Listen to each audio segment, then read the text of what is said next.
দেশে বিবাহিত মানুষের হার যেমন বেড়েছে ঠিক তেমন তালাক এবং বিধবার সংখ্যাও বেড়েছে। খুলনার নারীদের সংসার টিকছে কম, অন্যদিকে সিলেট বিভাগে বেড়েই চলেছে অবিবাহিতদের হার। বাংলাদেশ পরিসংখ্যান ব্যুরো এর চূড়ান্ত প্রতিবেদনে এ তথ্য তুলে ধরা হয়েছে। রিপোর্ট অনুযায়ী বর্তমানে দেশে তালাক, দাম্পত্য বিচ্ছেদের হার বেড়ে হয়েছে 7.4%। তবে পুরুষের তুলনায় নারীরা তালাক ও বিচ্ছেদের পথে বেশি এগিয়েছেন। বিভাগ ভিত্তিক হিসেবে দেখা যায় খুলনা বিভাগের নারীরা সবচেয়ে বেশি তালাক ও দাম্পত্য বিচ্ছিন্নের পথে এগিয়ে আছেন। সমীক্ষায় আরও দেখা যায় দেশে বিবাহিত মানুষের হার বেড়েছে। বর্তমানে দেশের প্রাপ্তবয়স্ক নারী পুরুষের 63.9% বিবাহিত। বিপরীতে দেশে 28.7% মানুষ বিয়ের বয়স হওয়ার পরও বিয়ে করেননি।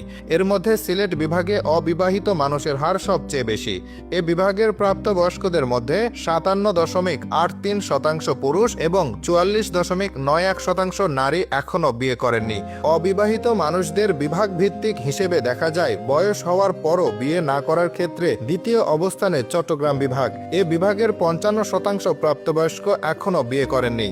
দেশে সরকারিভাবে বিয়ের বয়স নির্ধারণ করা হয়েছে। পুরুষের বিয়ের বয়স 21 বছর এবং নারীদের ক্ষেত্রে 18 বছর। তবে বিবিএস এর জরিপ প্রতিবেদন পর্যালোচনা করে দেখা যায় বাংলাদেশে বিয়ের গড় বয়স 25 বছর। সে হিসেবে দেশে বর্তমানে বিবাহযোগ্য প্রাপ্তবয়স্ক অবিবাহিত নারী পুরুষ রয়েছেন প্রায় 2,62,41,000 জন। এর মধ্যে বিবাহযোগ্য পুরুষ 2,09,38,000, যার বিপরীতে নারী মাত্র 53,03,000। বিবাহযোগ্য পাত্রীর তুলনায় 1,56,00,000-এরও বেশি পুরুষ অবিবাহিত। সাধারণত বাংলাদেশে 50 বছরের বেশি বয়সে বিয়ে করার হার খুবই কম। সেই হিসেবে 50 বছর বয়স পার হলেও যারা বিয়ে করেন না, কিছু ব্যতিক্রম বাদে তাদের বেশিরভাগই সারা জীবন অবিবাহিত থাকেন। তাদের চিরকুমার বা চিরকুমারী বলা হয়। এই হিসেবে দেশে বর্তমানে চিরকুমার ও চিরকুমারীর সংখ্যা 7,11,831 জন।